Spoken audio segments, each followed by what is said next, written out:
If someone's watching out there and they've got a decent sized bank account in the UK and they're thinking, I want to create impact with this, tips and advice for anyone that wants to give some of the zakat or maybe some extra charity, because you're in the education system but also the community system, right? How can someone give money for a good cause today? I think, how do we engage young people? Initiatives where you're getting people through the door and you're given the opportunity to build role models. And I think we do live in a time where we are encouraged to maximize profit, which I understand the need for that. But there are other ways of maximizing good things. I have a question then, because I have a very, very good friend. His parents were foster parents. And so as a teenager, I moved to London and I saw it was a crazy city. A lot was going on. I saw things that not everyone sees. So I saw a bit of an ugly side as a kid. It made me appreciate things very differently. I guess I want to ask you about the impact of that on your appreciation of Islam as a deen and a way of life. In your early years of education, when you were experiencing, whoa, this actually happens, or a kid comes with no lunch money and do the parents care or whatever, how do you deal with that? And secondly, how did that impact you as a Muslim? That's a really good question.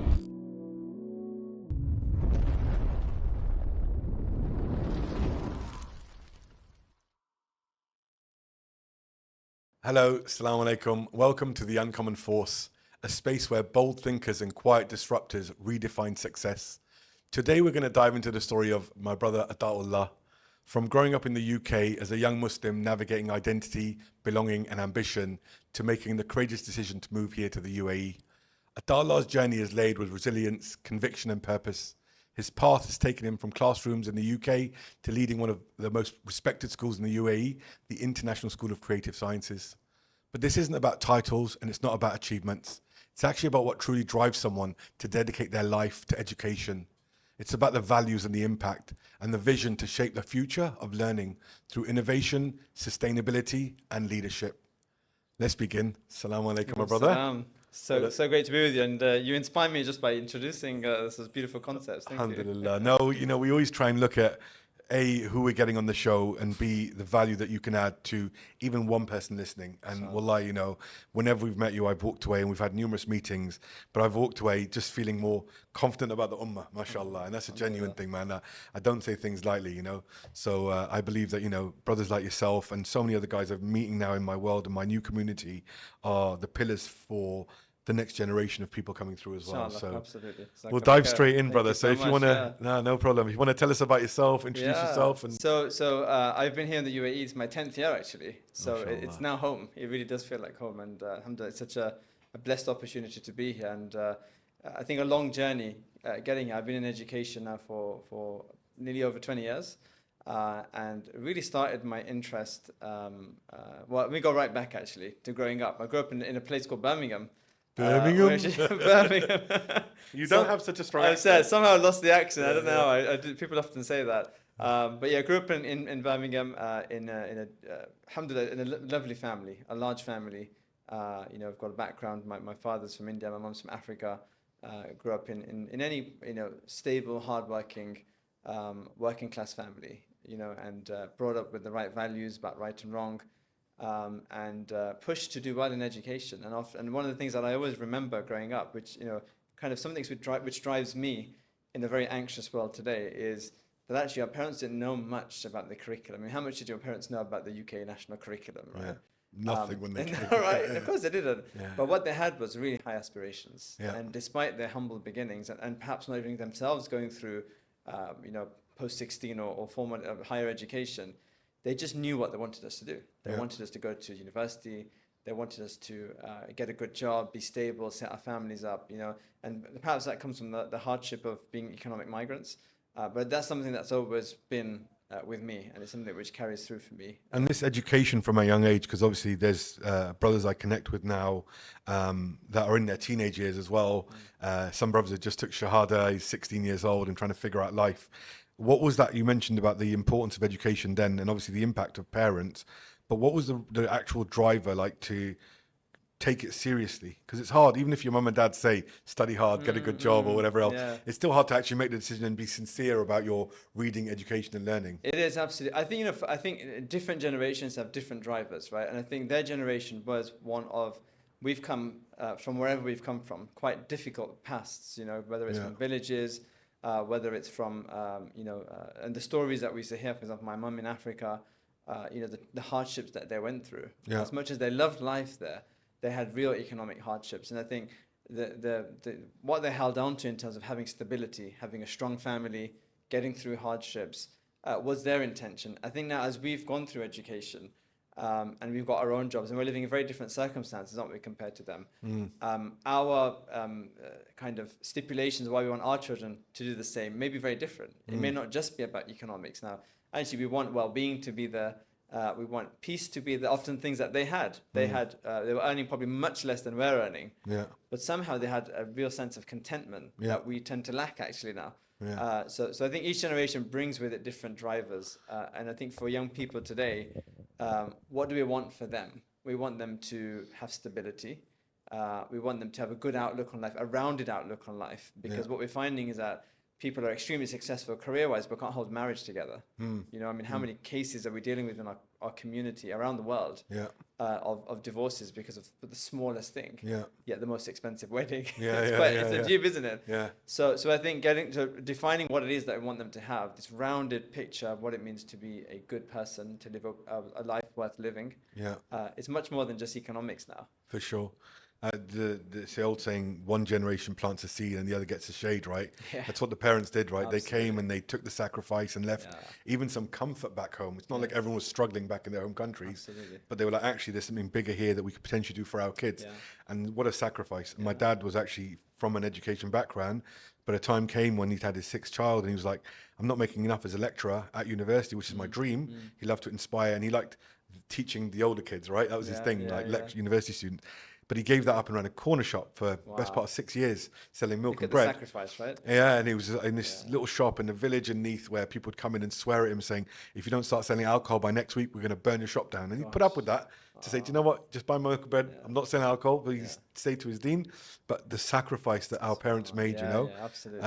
So it's really interesting. And I grew up actually, my parents working at HP Sauce, which was in Birmingham at the time, a famous factory. So, you know, the smell of sauce, brown sauce in my house was a regular thing, you know. But actually seeing those shows, actually I was with my dad quite recently and he said to me, you know, he saw me on my phone, getting messages here, my laptop here, and he said, the one thing that I really value about my time working is that when we used to walk out, we used to leave work behind. You know? And I really thought about what he was saying. It really it struck a chord with me. Because actually we are exhausted in terms of this merge between home and work. And actually, well, what are we living for? Have we actually defined that? And what are we sacrificing as a consequence? It's a really big point actually you make there, because I speak to a lot of shabab that are wanting to and aspiring to run a business, or how did you do that collab with Montclair, or how do you do this thing in your career? I want to learn that. Or you raise your first million on an e-com site, but it's actually self-employment really takes it out of you. Like you're working round the clock, you're checking messages. You know, if my wife goes out of the room, I'm on LinkedIn, you know, checking the DMs, like, is there a new opportunity opening up? And it's like almost like an illness, it's taken over. True. And it's not just in running a business, it's actually in senior roles as well. And my last role was, I used to head up basically with Currys, the electronic group in the UK, like B2B and corporate for them. So we were supporting this big retail giant on the B2B side. But literally Saturday morning, Sunday night, I'm running reports, you know, traveling around the country, flying to different places. It was nonstop. And this is the thing, like my dad growing up as well, took us to the masjid for Isha, and then I had to read the hadith. It was a Tabligh Nisab book back in the day, and I'd have to read to the community in Swansea. And he'd treat me with a bit of doner meat at the end, doner meat and chip. But he made that time. That's like a Swansea experience. But he made that time to go, the kids need to do this. Even if I'm working really hard, even if there was more sukoon, and you're completely right. We just met before the podcast. Both of us were actually checking messages. We had to, got responsibilities, but we're on phones, we're checking messages. And I guess it's now with the kids, and you mentioned this all-rounded thing, it's more giving them that you can work really hard and accomplish, balancing it with the deen, the dunya, the family, the sports, the exercise, the meditation time, you know? These are all things that we need to kind of... How do you fit that in 24 hours, right? Somebody said to me when I first got into education leadership, they said, be careful because the children of educators suffer the most. You know, and I think that applies to any kind of senior role, right? Where you're just being stretched. And it's something that I've always tried to be conscious of. I haven't got the perfect plan, you know, just we all do our best, don't we? But I think being conscious that you've got to afford, and this is of course from our Deen, isn't it? Where the Prophet told the person who was worshipping all night and fasting all day, he said, there's a time for this and there's a time for that, right? So there's a time for your family, there's a time for work, there's a time for the masjid, there's a time for yourself.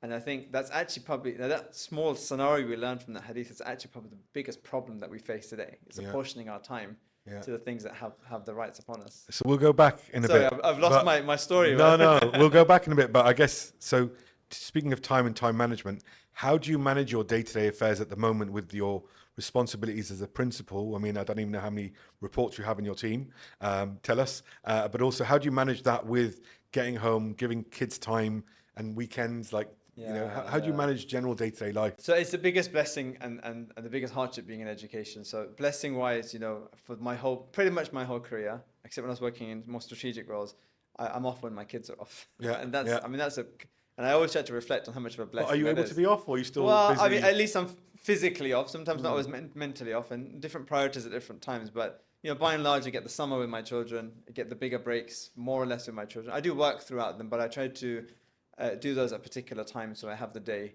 to be with them. And as they get older, they're escaping. You're trying to chase them to be with you, right? But so how do I manage time? I think first and foremost, I do try to value my time.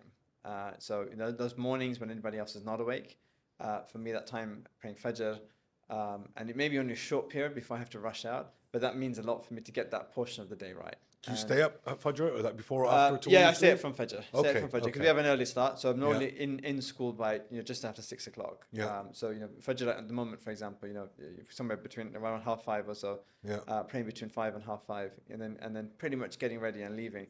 But just that 5 minutes before or after Fajr, just to sit, do my adhkar, and doing that meaningfully has made a huge impact on my life. And that might just be the very basic thing, like doing the adhkar after salah, or just doing on the way to work even, my morning adhkar, or just reading a portion of Quran. I've tried to just get those small habits in.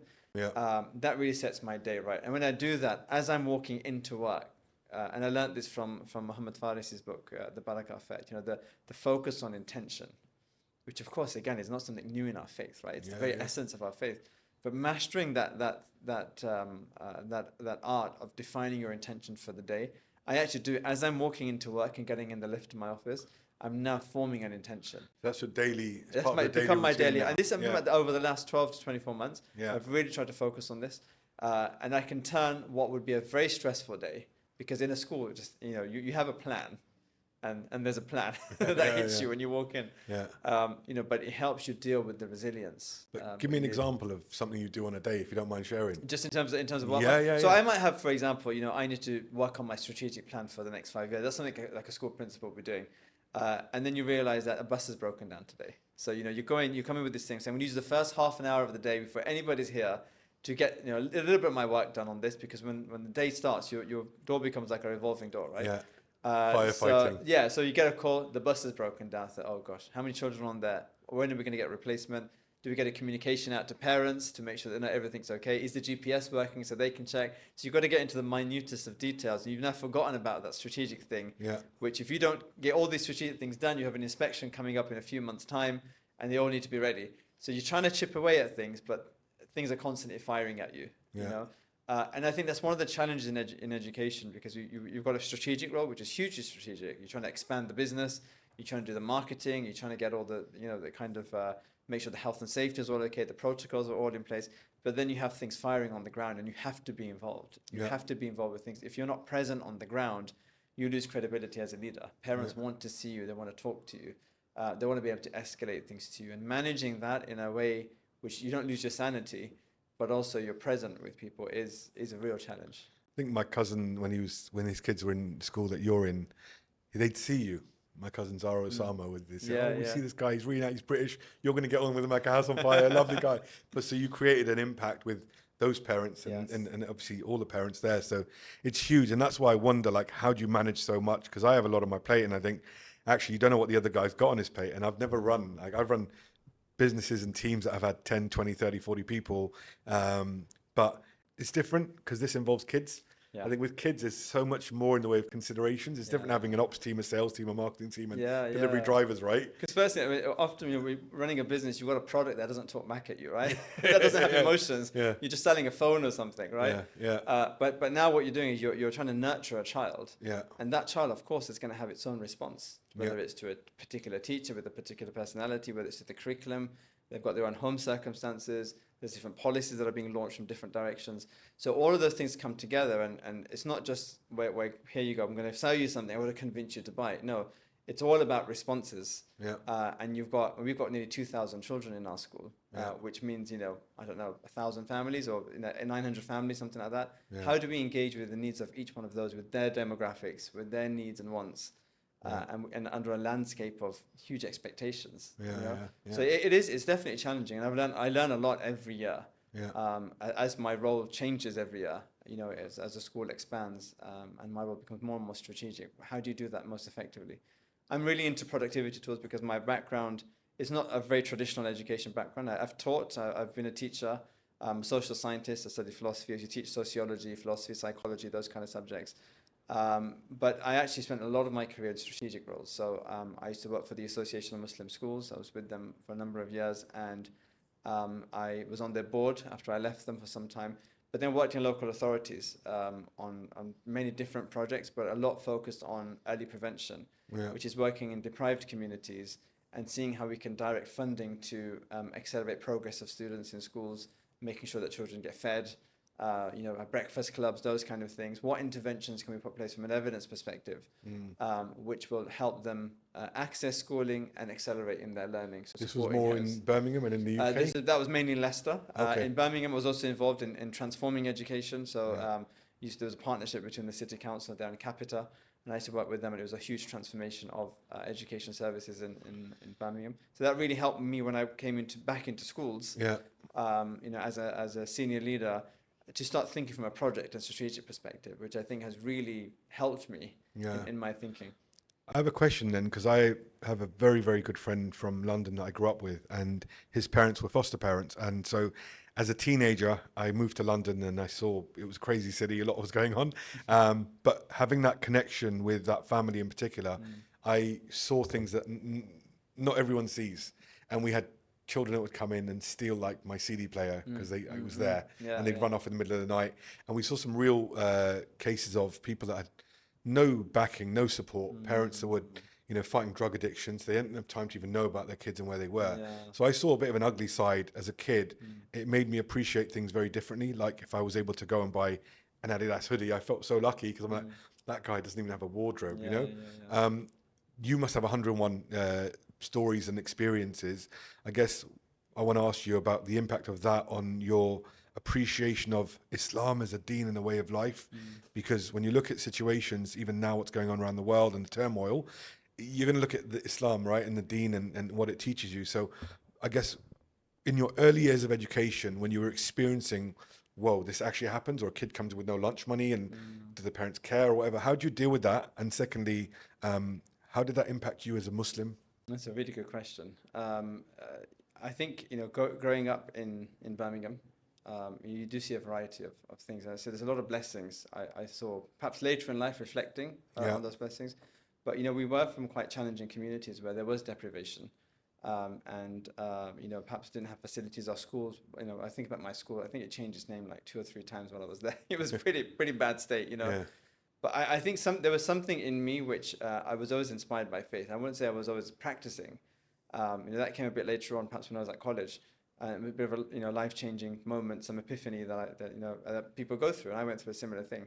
But actually, just seeing the struggles of communities, and I think I was always reflective of that, and I always has some affinity with my faith. My mum always taught us to respect our faith, to love our faith, and I was always fascinated by this concept of this role model, that the Prophet as this perfect character, and being inspired by it, even though I didn't know much about it, and that always stuck with me.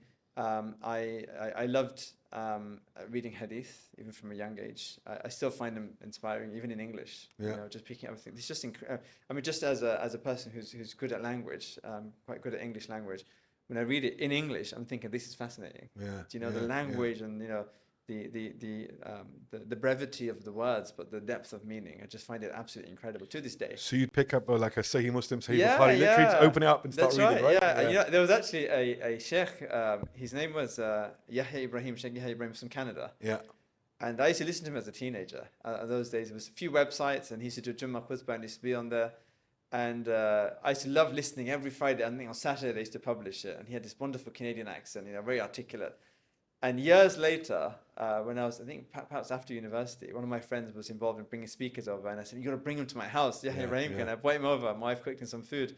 I said, "You wouldn't believe it. As a teenager, I used to listen to your talks, right?" And he's still, mashallah, he's still doing amazing work. Yeah. So I think people like that I always found inspirational. But there was this archetype, that we had. We're learning about the Prophet ﷺ, and I find that fascinating. And then you're looking at the reality in society, you think, what's going on here? So I actually became very interested, even as a teenager, in madrasas. And I think this is where I got into social sciences, because I was always analyzing what's going on in communities. I loved this concept of madrasa, and they weren't great. They were doing an amazing job, and I think the generation before us, or our forefathers, did an incredible job setting up these institutes. Yeah. But seeing what opportunity we have that most children go to these, and what opportunity is being missed. So especially when I was at college and university, I was really looking into this and saying, what can we do here?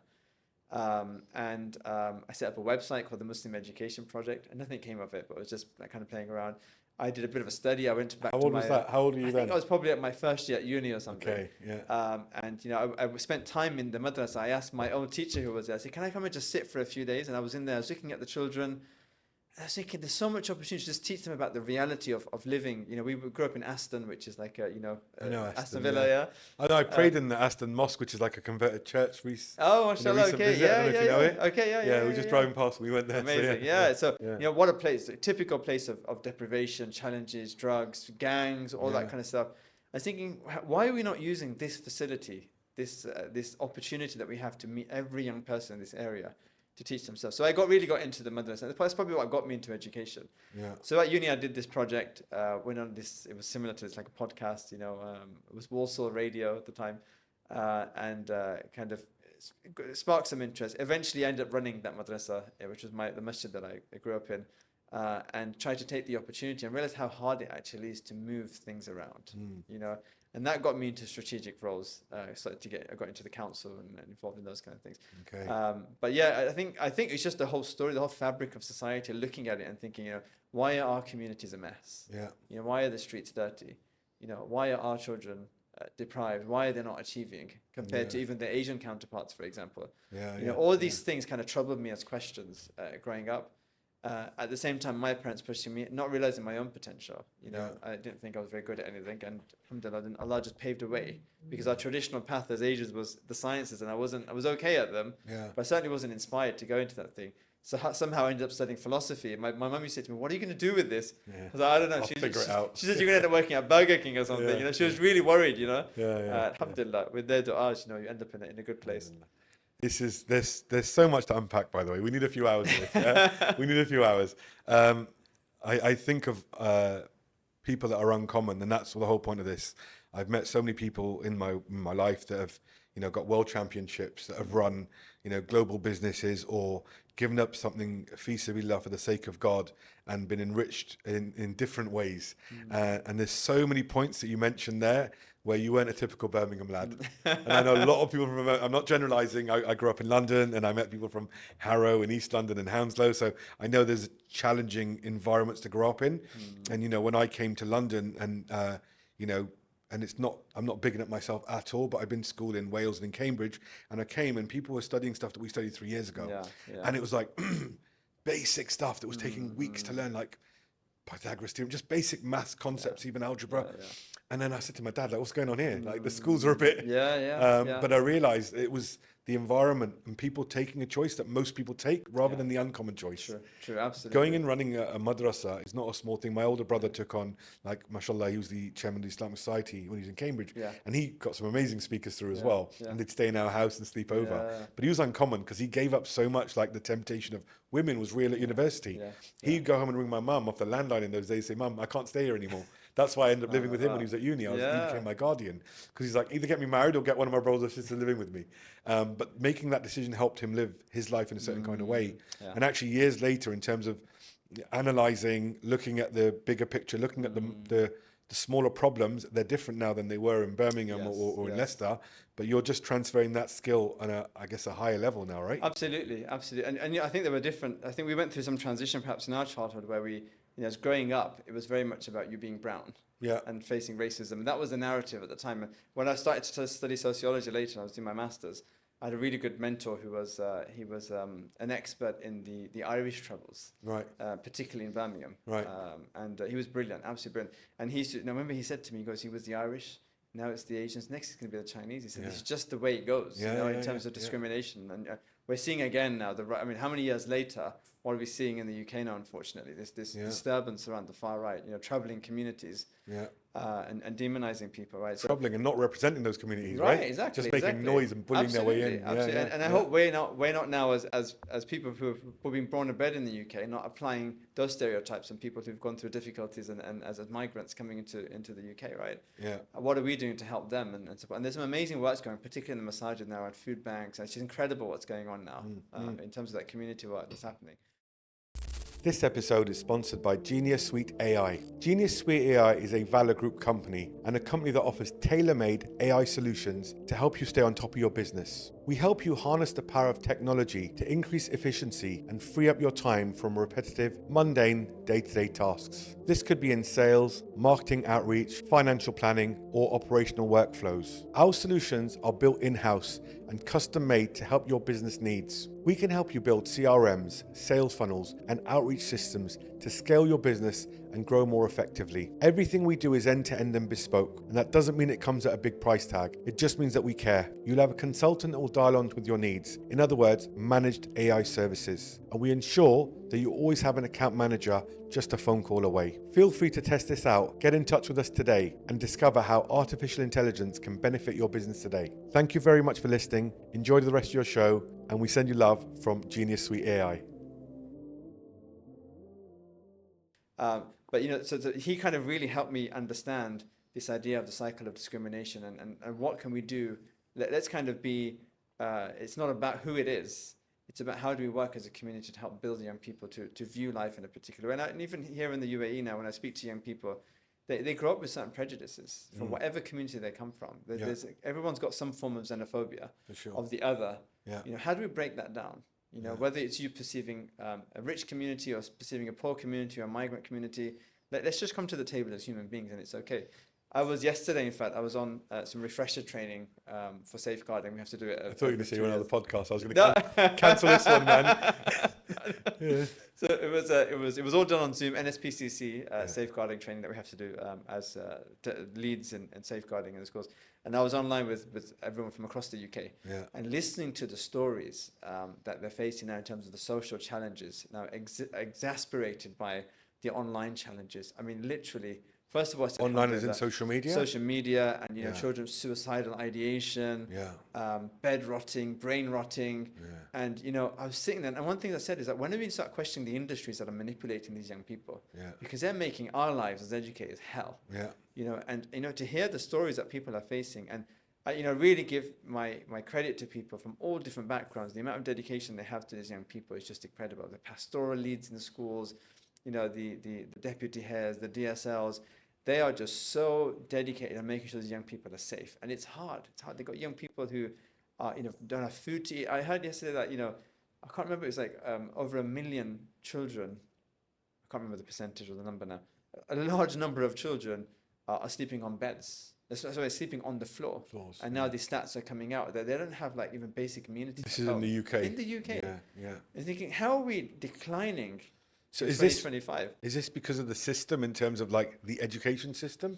Is it because it hasn't evolved enough? Because we know it has not changed. Certainly, enough, right? that's one thing. I think social structures have declined massively. So like mental health services have declined. You know, I think here in the UAE now, you know, credit to the Dubai government, you know, because we're involved in a Dubai school, the amount of initiatives that are rolling out on a daily basis to improve the lives of young people, recognizing well-being as important, mental health as a thing, and our responsibility as schools, regulatory responsibilities.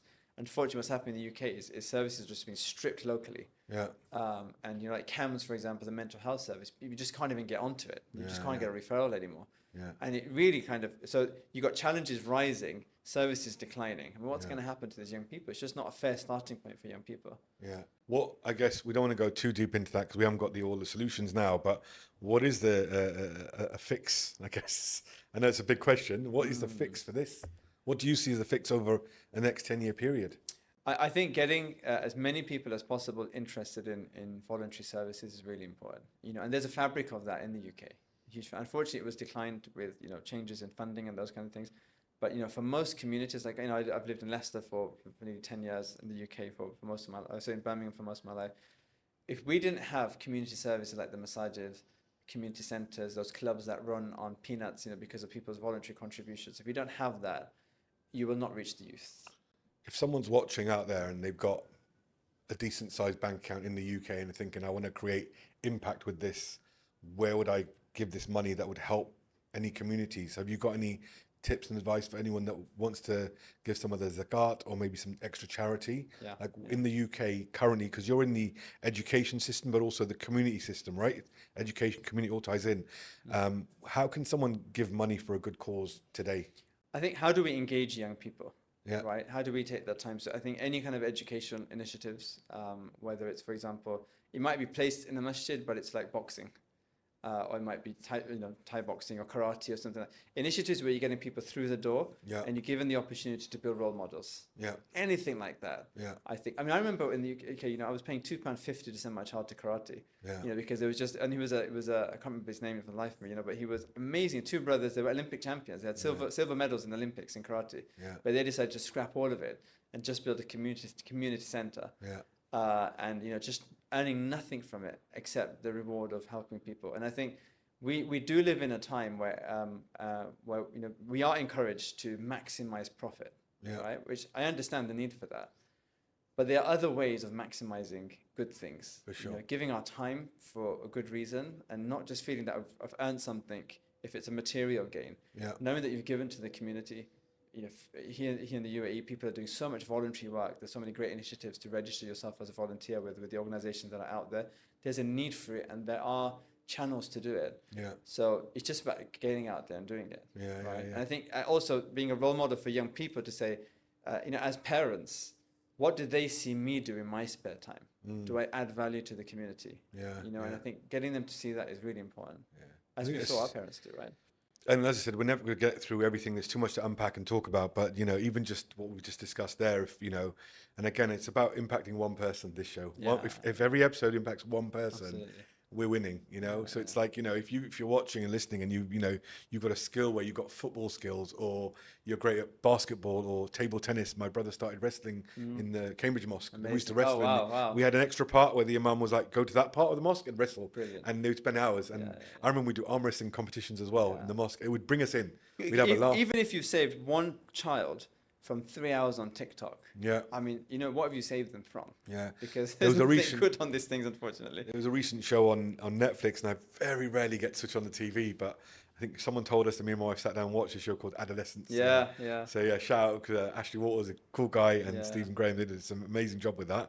But it really highlighted the problem, how real it is, because I went back to my nieces and went back to my nephews, and I was thinking, it's like, is this stuff real? It's real, And it's like It is. There's this masculine toxicity. It's just so much more to it than just the odd influencer. Now it's gone down layers and layers to micro influencers that are now impacting kids to make life-changing decisions, which is scary. And that's why I talked about the community, because if someone's out there that can impact, get a group of guys together and start a sport, or get a bit of cash and do something fun with the kids, or support people that are in trouble. It's about, and if you don't know what I said I think I was on one of the other brothers' podcasts, and I said we're accessible. Like, you can message Ataullah, you can if you find him on LinkedIn, we'll put a link in the bio. DM him and say, I'm in Scotland, I'm in Glasgow, I'm in trouble, or I need this, can you give me some advice? If the brother sees the message, he's going to reply. And this is where we want to be able to add our value in a community. We're not here to talk about making millions and how to make millions. Of course, we want to do business, and we're doing some business together, but that's all secondary actually to the real basis of the relationship. So also you should analyze this as well in terms of your value add. What are you doing? And that whole thing about the morning time is so important as well. If you can reflect and make a plan for the day, and if that can have embedded in it something to do with life, religion, or making a difference, then you're going to go to bed more peacefully. Absolutely. Yeah, your whoop will be a bit happier. Yeah, absolutely. Get some recovery on there, right? Can we talk about knowledge and learning? Because learning with wisdom, it's such a big part of who you are and what you're about, but B, it's something that I inspire to be like more as well. So I guess there's people out there that haven't maybe read a book in years, or decided to actually, I'm going to try and learn something. Everyone's so on auto drive nowadays. Yeah. So to anyone out there that's not really got a system in place to learn, school's already behind them now, too late to go to uni, but I'm still trying to figure life out. And I meet people, I started consulting again a few months back. I've got guys in their 20s, late 20s, even late 20s even, living at home with mum, not contributing, trying to do more. Yeah. I want to do XYZ for my family, let alone thinking about their own self getting married. So I guess how does your journey of learning tie into the fact that now, I know you have the education and you've done the madrasas and all that, but that aside, just the learning element of your life in general, how does that impact day-to-day life and where you are today? So the thing you mentioned earlier, which really kind of reminded me of something important. You said, I haven't got time for TV, right? And we shouldn't, actually. The reality is we should be living a meaningful life, that actually it's a rarity. Yeah. And that may sound quite strange for someone who binges on Netflix every night, and it's common, isn't it? Yeah. But actually, if we have... I've been through those phases. Well, of course, so have I. Yeah. So have I, and sometimes, particularly if I'm watching Line of Duty or something like that, it's something like a police drama, I love it, But actually, when I think about it, I don't really have time for it, because we should be on a mission, and that mission is to do good, right? So I think that's important, number one. I've always felt the need to learn, and I'm inspired by lots of different subjects. Sometimes I'll just sit on YouTube all day and watch productivity videos. How can I remanage my time? And I like to watch the latest thing that's out there, and perhaps the latest app that's there, and learning from practical, pragmatic things that I can implement in my life. Yeah. But from an Islamic point of view, I've always had an interest in studying Deen. I've always aspired to scholarship. I'm nowhere near it, but I've always aspired to. I've looked at ulama and think I just love, how articulate they are, how can they reference things. So I did study a traditional program. I used to go in the evenings. So I used to go to university. I was working. After I started working, I'd go to run the Madrasa between, I think it was 3:30 to 5:30, and then I'd go in the evening to study. Right. And that was my day. And I don't think I could do that now. I don't have the energy to do that now. It's probably in my 20s. But actually, I actually loved that life. Yeah. And such the buzz that you get when you're studying knowledge. We were studying Arabic, fiqh, Aqidah, all the traditional subjects. And, I still love, and I still reference, even though perhaps nearly 20 years ago now, I still reference all the things that I learned from my teachers. And even though I'm not studying formally now, that was a real foundation. And I think if people can take time in their years before they get married, perhaps when they're at university or any gap in between, to dedicate themselves to something meaningful in terms of seeking knowledge, whether it's a traditional format of learning, and there's so many wonderful institutes out there now, whether it's online or in person. In person is always better, but online is great as well. Yeah. That's definitely something which I really encourage. But actually, I don't have time for that now, unfortunately. So now my way of digesting knowledge, podcasts are an amazing way. And I keep saying this every time I have conversations. I think oral discussions are historically how knowledge was spread. Yeah. Right. Al-Din is a tradition of oracy. That's how hadith were passed down to us. Even traditions before that. Yeah. Writing culture came much later on. Even the Quran with the Hafid, right? Absolutely, right. Yeah. It was only canonized when Hufaz were being killed in battle, in the Battle of Yamama. That's one of the big battles where a decision was made that this needs to be canonized into a book. Yeah. But otherwise, it was passed through heart to heart. Yeah. So I think that tradition of oracy, as new as podcasts may seem, I think is a good way to transmit knowledge. So often I just listen to podcasts on different topics, mainly Deen-wise, or again productivity-wise, or sometimes just analyzing what's going on in the world and those kind of things. So I think they're a great way if you don't have access to formal structures. But there's a lot of great online programs, and I think dedicating one thing and saying I want to get through this program once a week for the next 6 weeks is a great way to learn. So those snippets of knowledge are really good, but actually, let's not lose sight of the importance of studying things in depth. Like studying the Arabic language, for example. It really sharpens the mind, and I really recommend people to do that as well. And that's, again, something that I wouldn't say it's easy to do, but it's so accessible now. It is now. Absolutely. There's so many ways, even just like the Quran, Arabic in general, Tajweed. Yes. You can connect through so many different websites. One of my very close friends is a founder of an app called Qta, and literally it connects you to thousands of teachers around the world. Incredible. You can see the teachers in Egypt or whichever country it is, see how many hours they've taught, what feedback parents have given them. Yeah. It's not just for kids. It's so we've been able with all these things now. It's literally it's about making decisions, isn't it? And anyone out there that's thinking, it's about, again, depth is important, but small, consistent amounts of work. And if you can just do that and make it a habit, that I'm going to spend this 10 minutes a day. I started this, it's sidetrack because of how busy I am. But I was like, okay, 10 to 15 minutes a day, I'm just going to be in a book. Yeah. And it's not going to be to do with self-help, just anything and everything. Just to use the grey matter in a different kind of way, because you go into auto drive, and then if everything becomes a system and a habit, then it's like, okay, what's different? What's new? What am I learning? How am I expanding my memory? And sometimes what I do is I get a book, or I see a book that I like. The first thing I do is listen to a summary on YouTube. Yeah. So just get my kind of the ideas flowing in my head before I start going for the book. And sometimes I don't even read the book. Yeah. Because I just get the gist of what I want to know from the thing, and then just listen to perhaps an interview with the author. Yeah. And because time doesn't allow me always to sit down and read a book. I wish I could read like I used to. I really do, you know. Again, it's about time. You mentioned this as well. So if someone's not married or got kids, now's the time to capitalize. And for me going back to the UK, I see, and I go back regularly, a lot of people are just exactly where they were 6 months, 1 year, 3 years ago. It's like, what are you doing to move forward? What are you doing to change your situation? You don't need to actually do hijrah wherever you are. You can still make a big difference, because a lot of people think I could just pack my bags, go to this promised land, and everything's going to work out, right? Absolutely. You take your problems with you. 10 years ago, you moved to the UAE. There's so much I want to talk to you about, by the way. I know I keep mentioning it, but we need more time. What was that trigger point then? Because, you're a member of a community now. You're making a difference. You're learning. You're having a good way of life. So what made you go, I'm going to move here, and literally... Yeah, the UK is still a lovely place. It is, and I had a lovely community. I was in Leicester at that time. My kids were all born there, and we had a house there. We were settled there, and lovely community. I always had a love for the Middle East and generally Muslim countries. Had you been as a kid? Yeah, had been a few times. Dubai years and years ago. Yeah. And also my perceptions later on in life of what Dubai was like was very different. So actually, when I wanted to move to Sharjah or to Saudi or actually, I ended up by chance, because we were opening a school in Dubai. I had applied to Sharjah and moved here and had my own perceptions. But actually, when I came here, I absolutely loved it. Yeah. There's so much I love, but for me, there's a balance here, which I really, really love.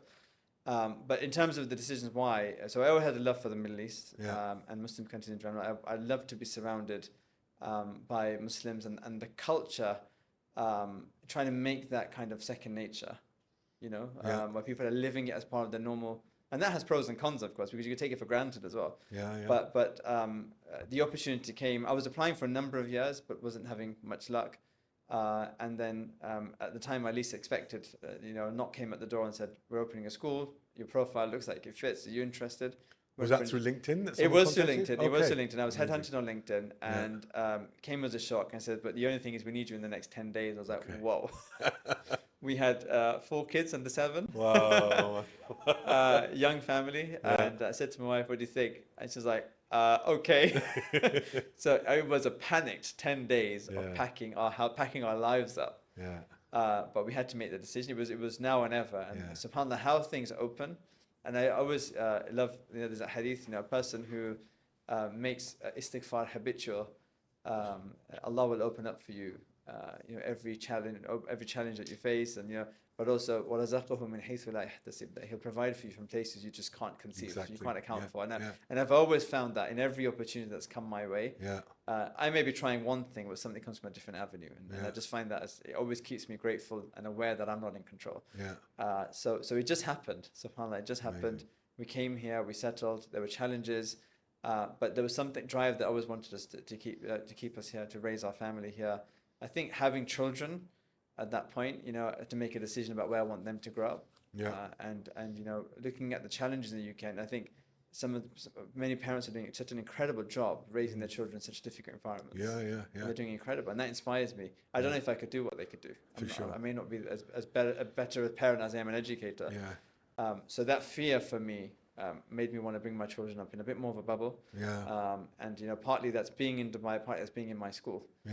Where we are blessed to be in a place where many of the challenges that families face outside, many are protected, not everything, but by and large, I can bring them up in a bit more of an incubator, which again has its challenges. But for me, that's the better of the two evils, for sure. For sure. When I left the UK, I wanted to go to Saudi initially. I was like, I'm going to go to Riyadh. I even found the place in North Riyadh that I wanted to live. My brother's there. He'd been there 15 years.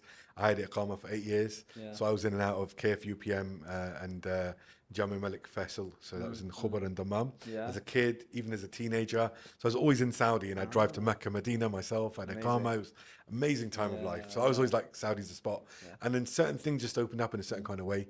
In fact, I went for an Umrah, and I just exited a bike business. And you know, a lot of my money, most of my money was stuck in that business with my partner. And I was like, we might come out of this with nothing. And we've made, mashallah, millions, but it's tied up. So literally, I got home and said to wife, I'm going. I'm going to figure it out. I didn't come with a job, but I'm going to figure it out first, and then you're going to follow me with the kids. Yeah. And within that 3 months, wallah, it was so welcoming as a community. The new people I met, not that were in my network that I had friends from before, but I just got myself out there again through LinkedIn and just pushed to open doors. Oh, can you introduce me to so-and-so? And so-and-so wants to meet you. And wallah, it just became like, for my kids now, it's home, right? I mean, I've said to them, we want to go live in potentially Malaysia, maybe a spell in Pakistan. Like, we want to go around, but our base is the UAE now, just because of That's incredible. I think what you're saying, and I think perhaps I've realized that over the last 5 years or so, where the importance of networking. And I'm not a natural networker because I've always been consumed in what I'm doing. Yeah. But I've met people like yourself, and you know, a few other brothers who actually, without any hesitation, have just opened doors up for me. And said, you know, have you tried this? I want you to meet this person. Just yesterday, somebody was introduced me to, you know, a psychologist in Australia, or you know, somebody who came from just visiting for this thing or that thing. I met an expert in Arabic. He said they can maybe help you something in the school. And I just love the way that people are so giving. And I'm seeing more and more people coming in with that attitude now, and I'm really benefiting from it. I'm learning a lot from it. I think it's incredible. And we haven't got long, but tell me about some of the fun stuff in the UAE, like some of the cool stuff that you get up to, like what's there to do here? Oh gosh, you know, what a place. I think people, a lot of people don't know about the winters that we have here. I think the winters are incredible. I remember when I first came here, I was like, no, I'm not interested in the winters, you know, I want the hot weather. Now the summer like drains me, you know, but the winter is just so beautiful here. And I think we pretty much spend every Saturday going hiking. Just love it. And Fujairah, Ras Al Khaimah. You know, the backdrop that exists in those places, oh my gosh, it's just incredible. Breathtaking, right? Absolutely breathtaking. And I actually regret not doing enough of that in the UK, because of course we've got amazing hikes in the UK. And there's some communities that are really developed there, haven't they? I did some, but not how they're doing it now. But doing that with the family, my kids, you know, sometimes you've got to pull them along, sometimes they're really up for it. Barbecuing on a mountain, it's 6 degrees. You think, does the UAE ever get to 6 degrees? You're freezing in the mountain. Where am I? You know? So I love doing that. I love barbecuing in the desert. Amazing. I love barbecues. I'm a bit of a meathead. I have to join you one day on one of these, man. That sounds amazing. So I love that. I love the local culture here, you know, and I engage with a lot of the locals. Many of our parents, you know, I see them, they invite us, you know, sitting with them, just talking, the qahwa, the dates, you know, the simplicity of life. And I love how they preserve that. I love how they preserve the clothing. I just find it fascinating. These artifacts that they find so important to keep their culture. Important, right? So important. I think there's a concerted effort in government, you know, and there's something I love about Dubai.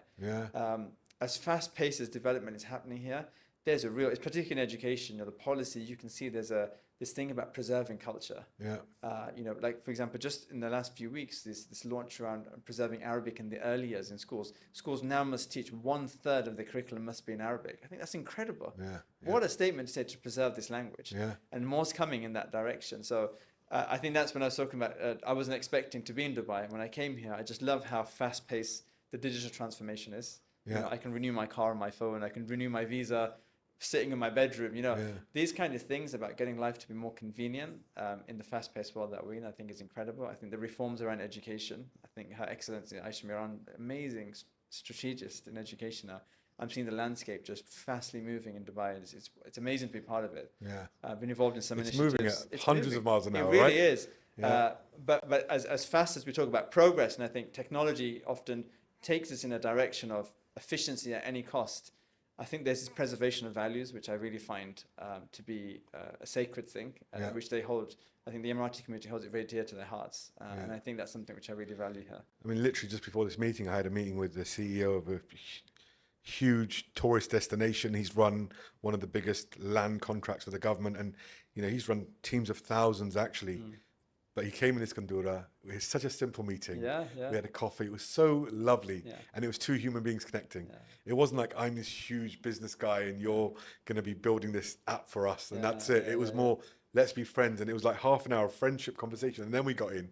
So that's amazing. Tell me about tech, because you alluded to tech. And obviously, tell me about tech and education at the moment in terms of how schools are run and how reliant they are on tech or the lack of tech in schools. Like, what's the current kind of benchmark and where's that going in the next few years? I guess tech and AI. Yeah, tech is a double-edged sword for me. I love tech personally. I love being efficient. Yeah. So I'm always finding ways of, You've built a lot of solutions yeah, yourself, right? workflows and Yeah. think, and so just quickly on in terms of engaging with students on tech, I think there's a huge challenge there. Yeah. I think there's a lot of dangers, as about safeguarding earlier on, but a lot of opportunity as well. And educators are trying to get that balance right, but we're not equipped. Yeah. And it's hard, and the industries, unfortunately, there's a lot of people manipulating young people in their spare time, and that seeps into what we're trying to do in education, and it takes their minds and all that kind of stuff. So that's one challenge. I think in terms of operating with technology in schools, I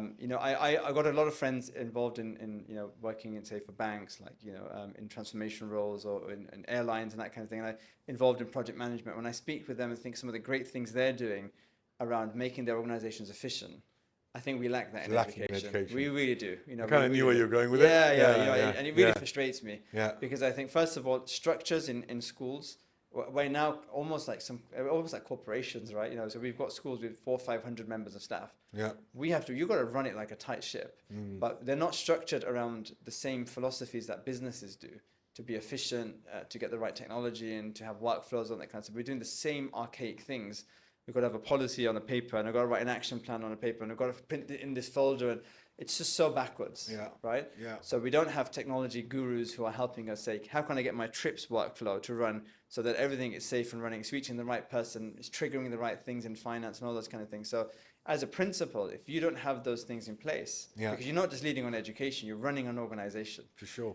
We don't it's literally a P&L, right? It's a business. It really is. It really is. And we're not equipped to do that. So I had a great boss when I was in the UK. It was my governor at my school, chair of governors. And sometimes it used to rain heavily and the drains used to block. And sometimes you're there as a head teacher picking out the drains to get it to run because the playground's flooded.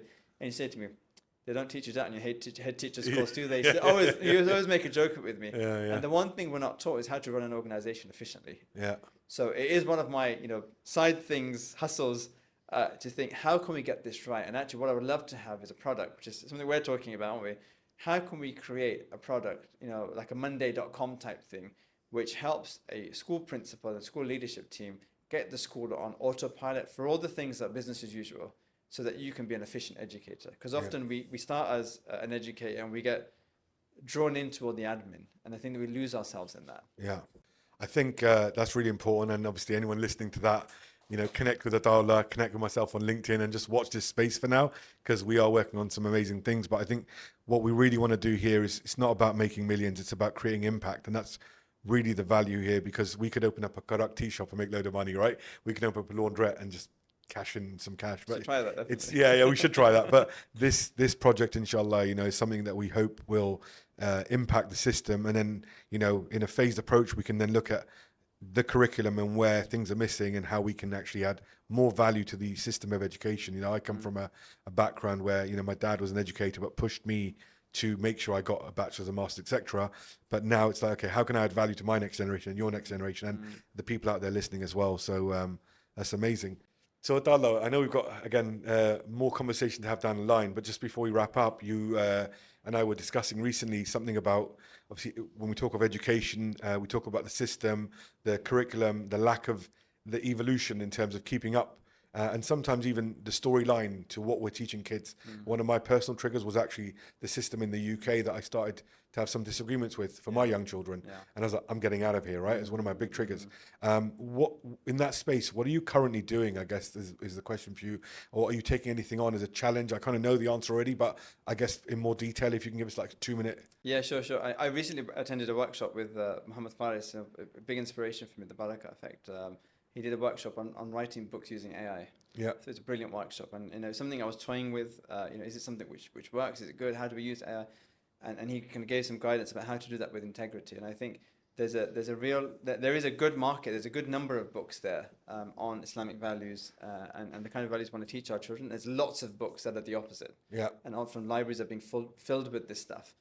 The space that I'm currently looking at is like creating reading programs for early readers, with strong Islamic values in there. That's something which, you know, we've been talking about how we could do that. And the sole interest of this is how can we get those on the shelves of young people, of schools, because some of the books that are coming through as early as 5 years old, I've seen things which you know really trouble me. Scary. You know, and books that we've been buying for years, companies that we've been buying from for years now have got this seeped in it. It really concerns me. So that's one project we're working on. But how can we basically use AI to even get into things like fantasy, but using our values and using in all the genres, so that when I walk into a bookshelf, I'm going to see something which I can trust is of good value, of good values for the young people that are reading them. So that's a project, and hopefully we can accelerate it using this technology. Can we plug the name? We're looking at Olive Tree Books. There you go. Beautiful. And soon to be launched. Inshallah. So guys, anyone listening that thinks they can add impact on this as well, you know, whether you want to, you know, jump in a call just to discuss the activation plan with us, how you could work with us in different geographical locations around the world, from Australia to Canada, wherever in the world, you know, it's about creating impact. It's about creating something that we know will impact what the children read and therefore what's in their minds. And inshallah, give people more of a clear path and real morals and real teachings to what they've learned. So they can come away and say, Baba, we shouldn't do this, or Mummy, we shouldn't do that because I read this in the book. And that's really what we're doing here. So Ataullah has been, you know, behind this, working behind the scenes tirelessly to create a series of books. And inshallah, we're going to put a link in this, but also in future shows, so people can, you know, even buy a set for their kids. So definitely support where you can. So yeah, Jazakallah khair for your time. I really appreciate it. Amazing to sit with you as always, Harris. Absolutely, man. We're completely out of time, but that wraps up today's episode.